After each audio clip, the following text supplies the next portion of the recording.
My name's Richard Basil-Jones. I'm the CEO of the Australia-UK Chamber of Commerce, located here in Australia House. Great for you to join us at this webinar.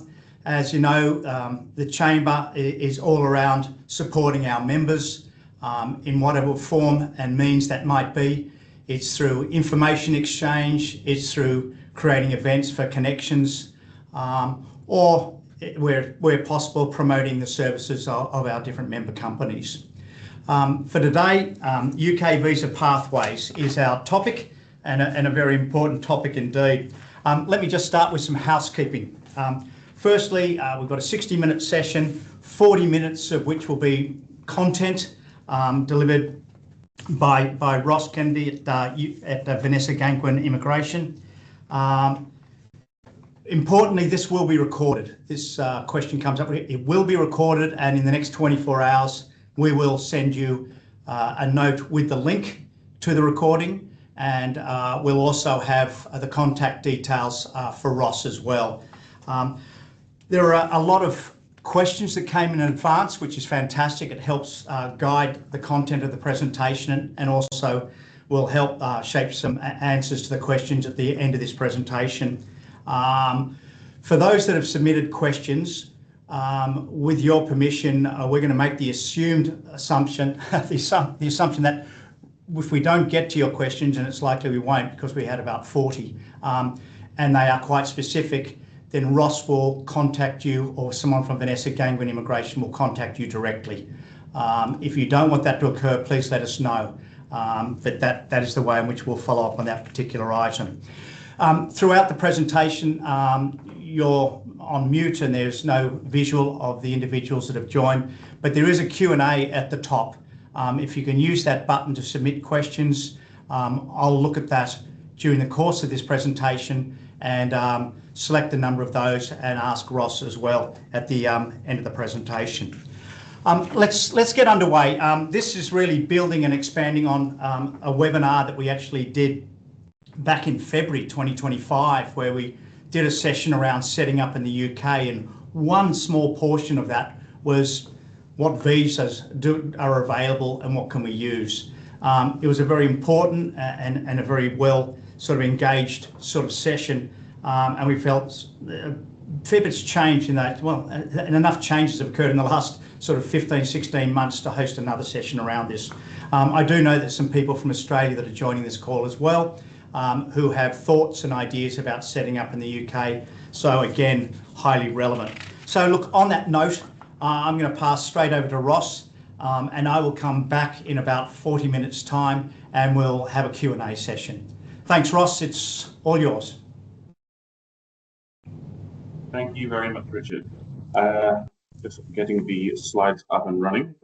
My name is Ross Kennedy. I work at Vanessa Ganquin Immigration. I'm a senior client manager here. And we are going to be talking today about the main routes that are available for Australians and Australian companies coming to the UK, recent developments in terms of those visa options, ways that you can seek to extend your time living in the UK, and then the major changes for individual visa routes, individual migrants in the UK, and for employers in the UK, and trying to manage the ever-changing landscape of immigration here in the UK. The main routes for people coming to the UK, Australian or otherwise, are sponsored work routes. The Global Business Mobility route is a key route for a company establishing in the UK for the first time. It's important that if you're going to be looking at this route, you plan ahead, because you can't have started trading in the UK yet. If you get too far along in your business setup process, you could close off this route. So it's important to plan ahead and look at those options. The skilled worker route, on the other hand, is for those companies which are already operating and trading in the UK and are looking to sponsor skilled workers from outside the UK. And it is the main route for sponsored work visas in the UK. Both routes have minimum salary requirements, different minimum salary requirements, helpfully. and both have minimum skill levels. Broadly speaking, workers need to be at least RQF level 6, qualification level 6, which is broadly speaking equivalent to graduate level. That doesn't mean they need to be graduates themselves, but the role they're doing has to be deemed by the UK government to be equivalent to a graduate level role. The biggest difference between these two routes is that the expansion worker route and all the global business mobility routes that fall under that sort of subheading are short-term routes. They have a maximum time that you can spend in the UK, and the expansion worker in particular is intended as a stepping stone, really, to get yourself established in the UK as a business, and then switch into a skilled worker route. Once you're established, you can get the skilled worker license, so you can sponsor people on a longer-term route with the potential to qualify for permanent residence in the UK, which is also called settlement or indefinite leave to remain. In terms of non-sponsored routes, Ancestry is a fantastic route for Australians. If you're a Commonwealth citizen, which of course Australians are, and you have a grandparent who was born in the UK, then you can qualify for a 5-year work visa, which is a route to settlement in the UK. So it has very little by way of restrictions other than intending and being able to work in the UK. So it is a fantastic route if you're able to qualify for it. It doesn't require particular employer sponsorship, and it lets you work for any employer in the UK. The Innovator founder route is a relatively little used route, can be quite difficult to use. Essentially, you need to have a new innovative business idea for the UK, a new and different offering to the market. That's usually the biggest hurdle in getting the endorsement for this visa. But there can be a wide number of ways in which to spin something as new and different. So it is worth looking at if you are looking to set up in the UK. Also worth thinking about is if you're looking at the Innovator founder route and the UK expansion worker route, they can sort of butt heads a little bit. So again, it's one to think about in advance and plan ahead, look at your options.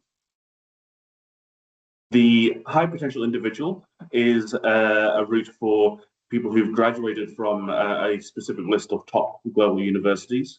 This has recently been expanded, so is a good route to be able to use if you can.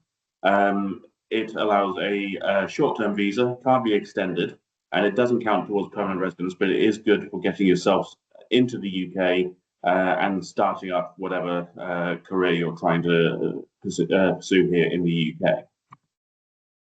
The Youth Mobility Scheme is again a short-term one-use visa. It has a lot of flexibility, and it is only for certain nationalities, including Australians.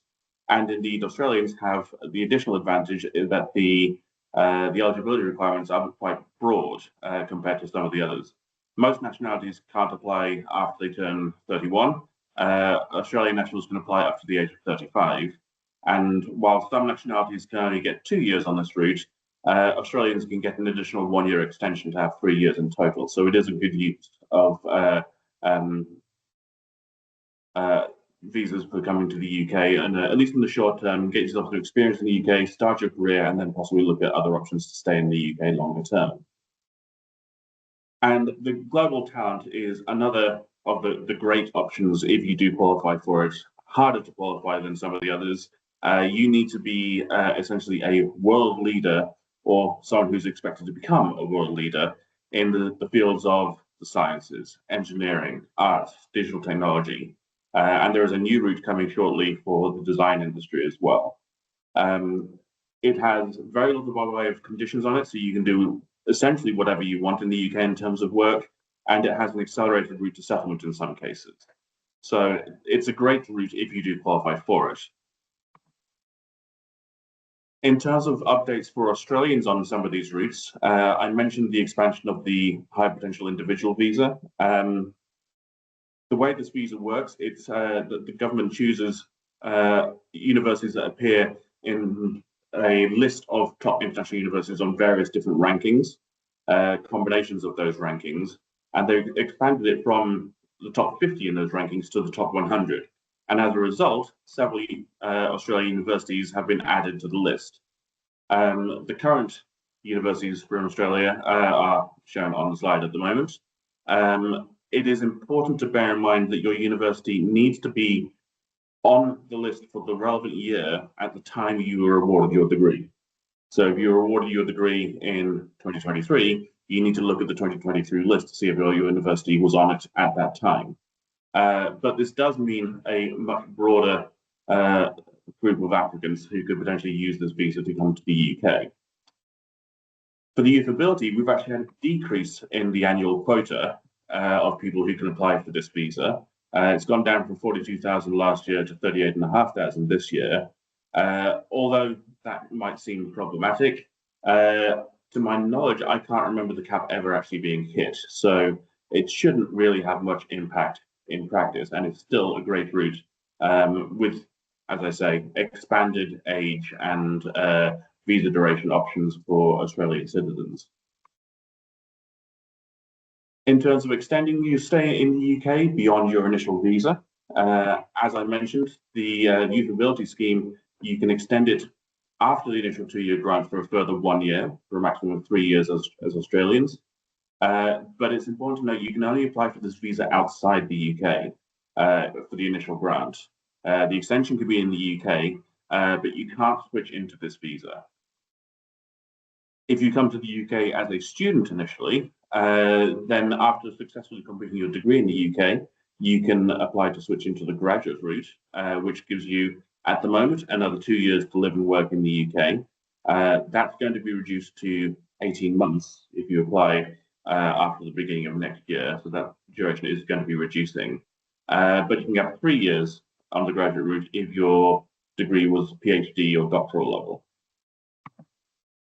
The high potential individual, as I already mentioned, is similar to the graduate. It's a 2-year visa, 3 years for PhD and doctoral level qualifications.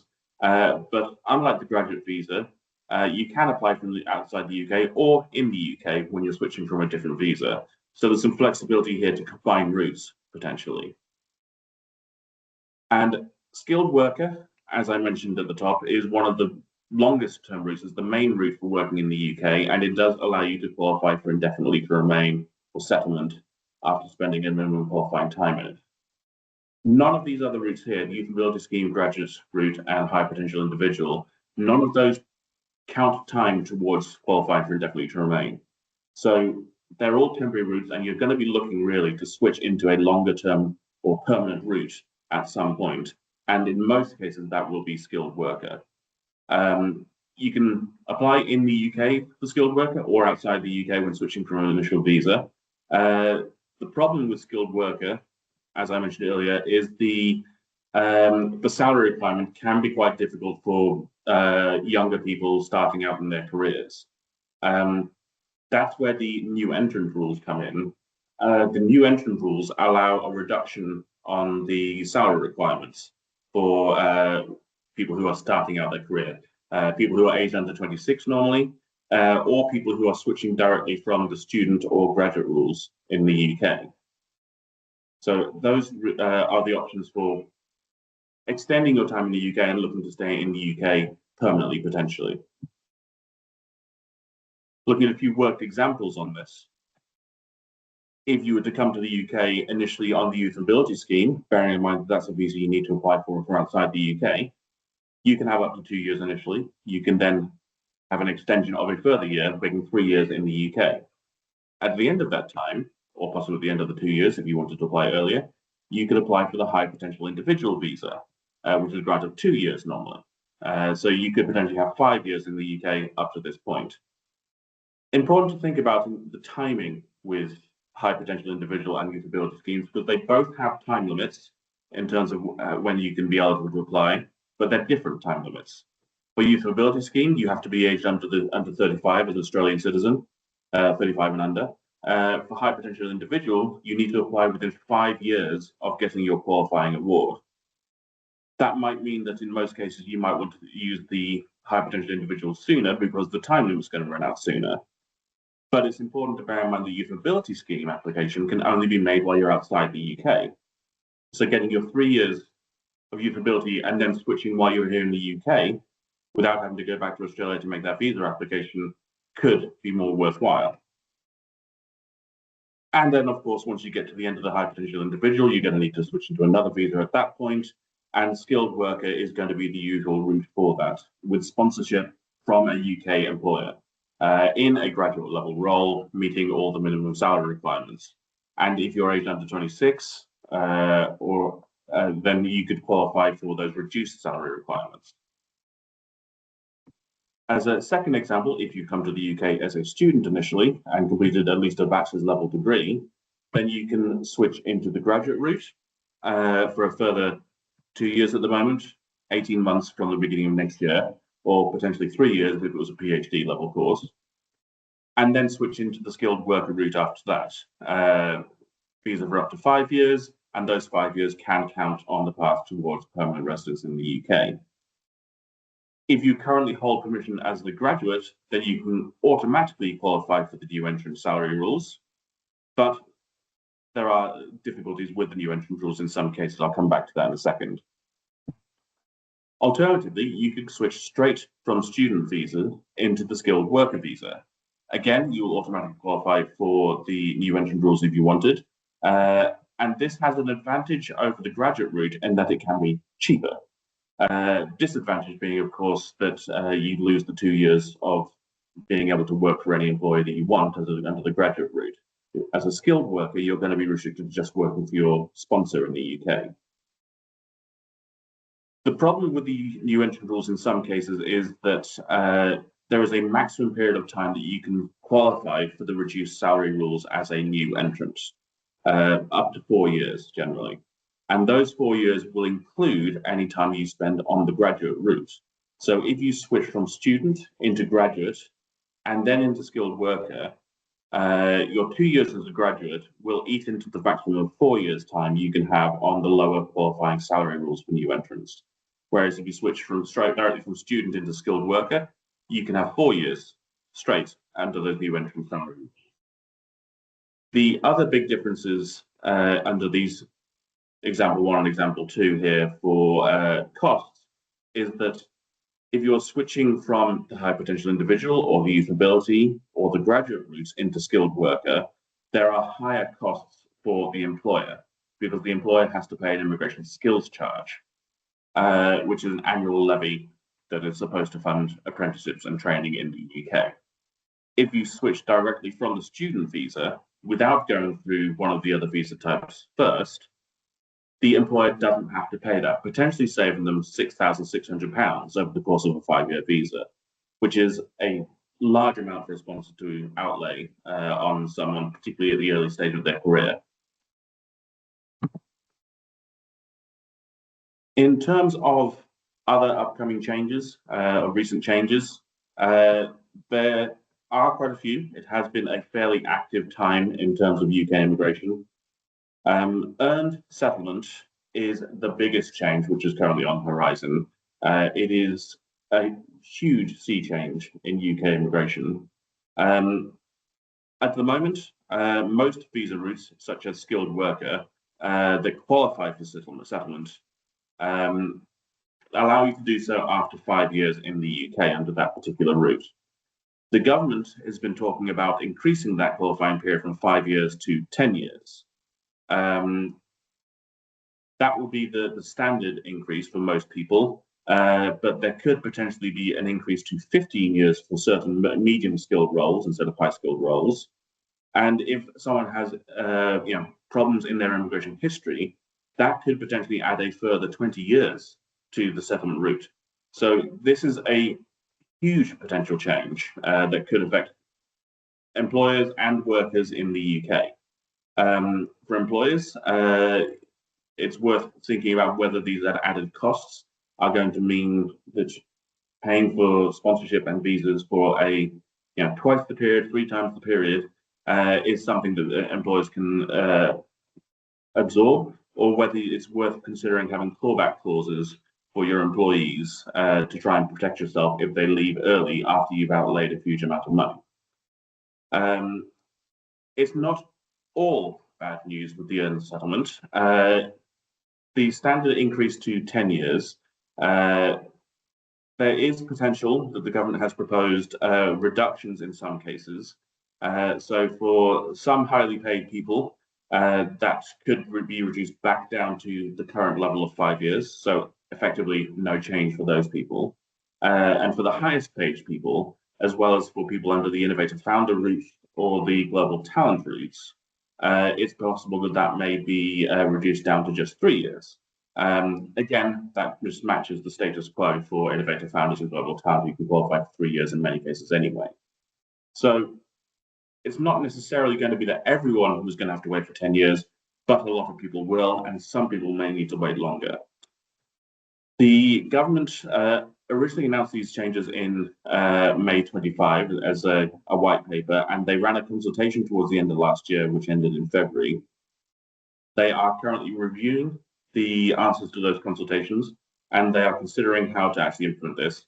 In the meantime, it has been getting considerable political attention in the UK and media attention, so we don't know exactly how they're going to proceed on it. They are not giving away any information in response to inquiries from Parliament and things like that.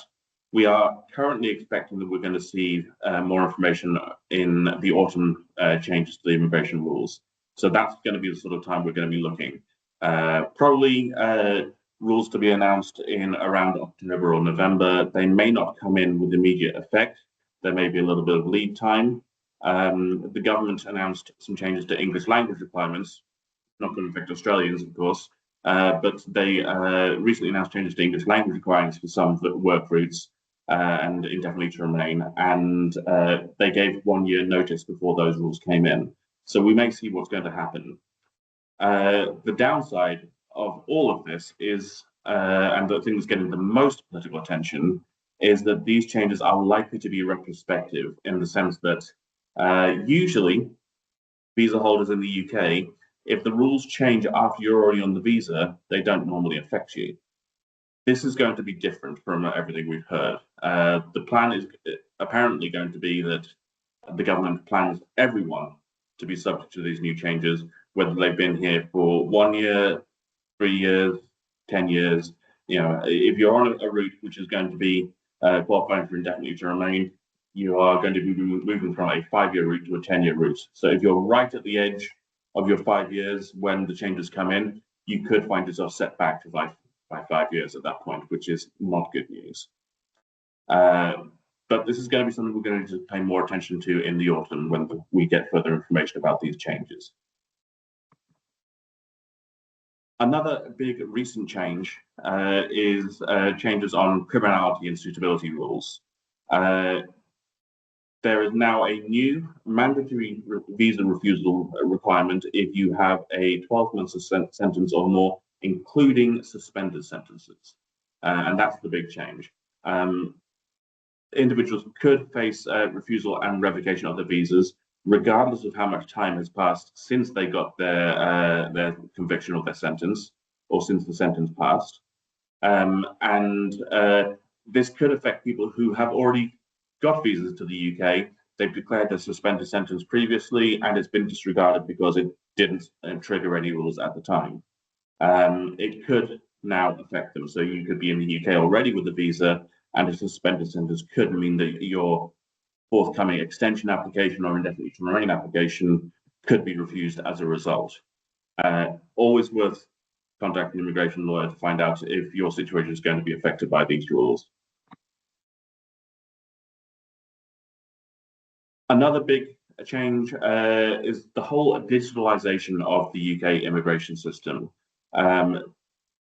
Most people who get visas to the UK these days are not going to be given stickers in their passports. They won't have vignettes anymore. They are given digital e-visa status.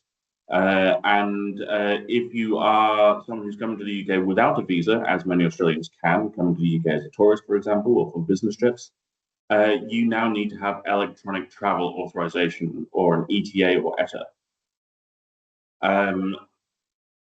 Important to note, you need to get that before you travel to the UK. It is not a visa, it is just permission to travel. So when you do arrive in the UK with your ETA, ETA just effectively lets you get on the plane, and you still need to persuade a border force official on arrival that you meet the requirements for entry to the UK as a visitor, for example. If you've already got a visa, you don't need to have the ETA. But one big group that's been affected by this are dual British citizens. Dual British and Australian citizens are not allowed to get an ETA, which means that they are no longer able to travel to the UK on their Australian passport, because Australian passports need to have an ETA to travel to the UK, and dual British citizens can't have one. This means that in most cases you're going to need a British citizen to apply for a British passport, or for a document called a certificate of entitlement to right of abode, which again is now mostly issued digitally if you do apply for one, and is associated with your non-British passport. Those are the only two documents which are officially accepted by the government, by Border Force, for entry to the UK. So you need to have one of those if you are a dual British citizen and traveling to the UK since February this year. It has caught a lot of people out. There are certain exemptions to this. People who had a British passport within recent memory, and it has expired and they've not renewed it. There are certain exemptions for them, but it can be complicated. The best thing to do if you do plan to travel to the UK and you are a dual citizen is to get a passport or get the certificate of entitlement to right of abode. The other recent change, or upcoming change, I should say, in May last year, the government announced that they were going to be expanding the Global Talent Visa with a new design industry route. This has been recently put into the rules, or it was announced as an upcoming change into the rules, and is going to be taking effect from 1st of July. At the moment, the Global Talent route covers digital technology, the arts, science, engineering, humanities. This is a new string to it. We don't have a huge amount of information as yet. The rules are there in draft. They are going to be coming to force in a little over a month. It gives general information about the eligibility criteria in terms of media recognition, international distribution, international awards, and so on. But we don't have specific information as to how the route's going to operate yet, specifically in terms of which elements of the design industry are going to be covered, what sort of roles, or even who the endorsing body is going to be. For Global Talent, you usually have to apply to an endorsing body under Arts and Culture. That's going to be Arts Council England. Under the science and engineering routes, it's the Royal Society or the Royal Academy. And for technology, digital technology, it's TechNation. We don't know who the endorsing body is going to be for the design industry yet. And with a little over a month to go before the rules for visa applications come in force, it's not even possible to apply for the endorsement yet. So we're hoping to get more information in the next few weeks. Certainly, we should have information when the new rules come into force on 1st of July. But it's one to watch the space to see if this is going to be a route that is going to have any potential for you, because the Global Talent route, as I've said, it's a great route, a lot of flexibility in terms of what you do in the UK, very little conditions by way of the sort of work you have to do other than doing some work in your specialist field, but with great options for routes to settlement, accelerated routes under the earned settlement rules included potentially. In terms of other updates for employers in the UK, sponsors in the UK in particular, there have been changes recently on monitoring pay. The Home Office in the UK has increased its amount of data sharing with His Majesty's Revenue and Customs to monitor tax data, which enables them to pay closer attention to whether sponsored workers are being paid what employers have said they're going to be paid. This is mainly causing problems in the care sector at the moment, where pay can fluctuate quite significantly, and also has to be said where there has historically been a lot of exploitation of workers. Essentially, it's important to note that if you reduce one of your sponsored workers' salary, you have to let the Home Office know about it. If you don't, that is a mandatory revocation of your license. The Home Office is going to take away your sponsor license and cancel the visas of any current sponsored workers. So it's very important that you monitor the salary of your workers and you report any reductions in that, including temporary reductions such as maternity leave, paternity leave, adoption leave, anything like that. So you need to make sure that you are reporting any relevant changes to the Home Office to avoid them taking action against your sponsor license. They've also recently introduced a new rule in April this year regarding variation of salary across pay periods. It's a little bit complicated the way they've structured it, but the general principle is that your salary as a sponsored worker needs to average out at the right amount. If you're being paid monthly or less frequently than that, then your salary over a 3-month period needs to average out appropriately. If you're paid more frequently than monthly, if you're paid weekly or every fortnight, then it averages out over the course of a 12-week period. And there are additional complications that can lie under that. In practice, if an employer is sponsoring someone and paying them regularly on a monthly basis, 1/12 of their salary, they're unlikely to get affected by these changes in the rules. But it is something to be careful about and monitor, particularly if someone is paid hourly or they do shift work. There's some other reason why they have variable pay. The other set of changes for employers are on wider compliance as sponsors. The government has recently yo-yoed on several changes to conducting right-to-work checks in the UK. It has always been the case that sponsors are expected to check and have a robust system for checking the right to work of prospective employees before they start work in the UK. It's not strictly mandatory in most cases, but sponsors are expected to have a robust system for doing this. And it is good practice as well, because it can protect you against quite hefty civil penalties, up to £60,000 per illegal worker, if you have a system for checking this before they actually start work. The government recently announced that they were going to be expanding this regime to not just your employees, as it is currently, but also non-direct employees, self-employed people and contractors who you were directly engaging. And the guidance on this recently went through about 3 iterations, and the most recent version of this has completely U-turned and gone back to how it was before. At the moment, as of the latest changes, sponsors are expected to do the right-to-work checks on all of their employees and on anyone that they are sponsoring. So essentially, people you are responsible for. You don't have to do it for self-employed contractors, consultants who you are not actually sponsoring, because they're not your employee and you're not sponsoring them. If you fail to do this, it can lead to the revocation of your license. So it is important to keep on top of these and make sure you have a robust system in place. It is worth taking this opportunity to audit your processes and systems and make sure you do have records for all your employees and sponsored workers. And then in terms of other recent compliance duties, sponsors are now required to read the sponsor guidance in full and be familiar with it. That is a large undertaking.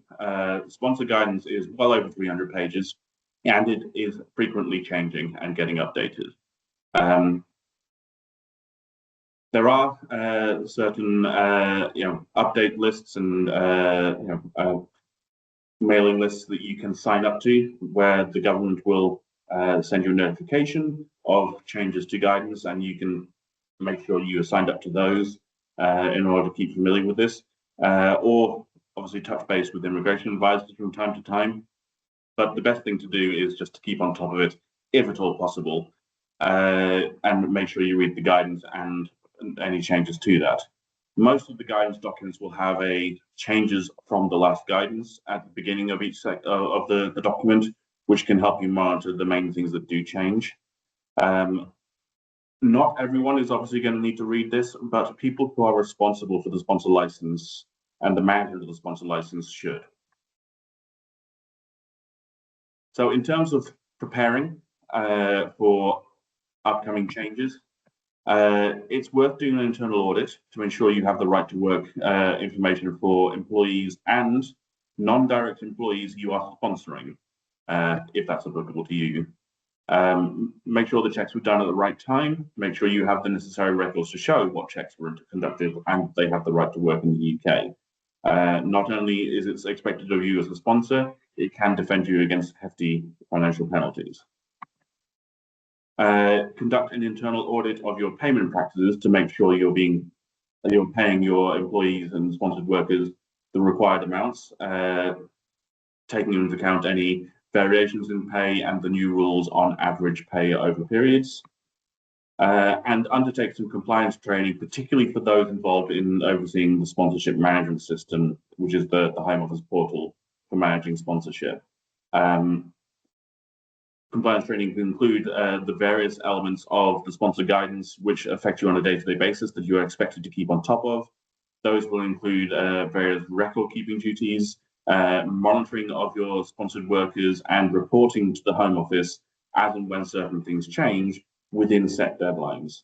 So it's very, very important that sponsors understand what those trigger changes are and what those deadlines are, and have systems in place to make sure that those get reported to the Home Office within those deadlines.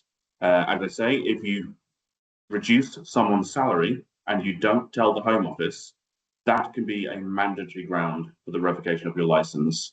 You lose the ability to sponsor future workers, you lose the workers you've already got, and potentially open yourself up to any related employment law issues.